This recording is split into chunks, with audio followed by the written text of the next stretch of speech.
வணக்கம். உங்கள் நெல்லை மாவட்டத்திலிருந்து வாசகன் ரிப்போர்ட்டர். ஒரு விழிப்புணர்வு செய்திகளுக்காக கேரள மாநிலம் எரிமேலி சாஸ்தாவிலிருந்து ஐயப்ப பக்தர்கள் ஆந்திராவில் இருந்து சைக்கிளிலே வந்து கொண்டிருக்கிறார்கள்.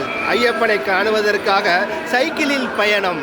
கிட்டத்தட்ட 9 பேர் ஐயப்பன் கோயிலுக்கு சைக்கிளில் இருந்து ஆந்திராவில் இருந்து விஜயவாடா பகுதியில் இருந்து 9 பேர் பயணித்து வந்து கொண்டு இருக்கிறார்கள். அதுவும் சைக்கிளில் டிசம்பர் 22ஆம் தேதி கிளம்பி நேற்று வரை வந்து இருக்கிறார்கள். 4ஆம் தேதி தான் எரிமேலி வந்து இருக்கிறார்கள். அவர்களை வாழ்த்தி வரவேற்கிறேன். நெல்லை மாவட்டத்திலிருந்து வாசகன் ரிப்போர்ட்டர் சார்பாக அவர்களை வாழ்த்தி வரவேற்கிறேன். நன்றி நன்றி வணக்கம்.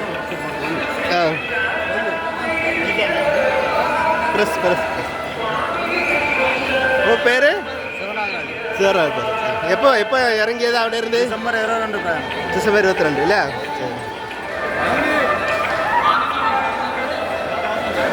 உங்கள் பேர் sir? Name Harikrishnaji. Harikrishnaji. Thank you. Name Ravi. Ravi.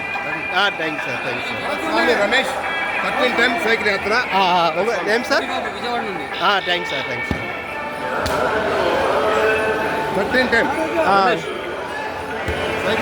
Sir உங்கள் பேர்? நேம்?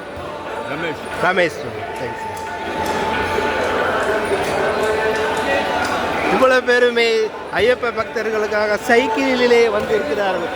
ஆகவே ஐயப்பனுடைய பக்தர்கள் இப்படி சைக்கிளில் அவ்வளோ தூரம் வந்திருக்காருன்னா இது ஒரு ஆச்சரியமிக்கது தான் சொல்லக்கூடிய அளவுக்கு இருக்கிறது என்று நெல்லை மாவட்டத்திலிருந்து வாசகன் ரிப்போர்ட்டர் சார்பாக அவர்களுக்கு மேன்மேலும் வாழ்த்துக்களையும் நன்றிகளையும் கூறத்தான் முடியும்.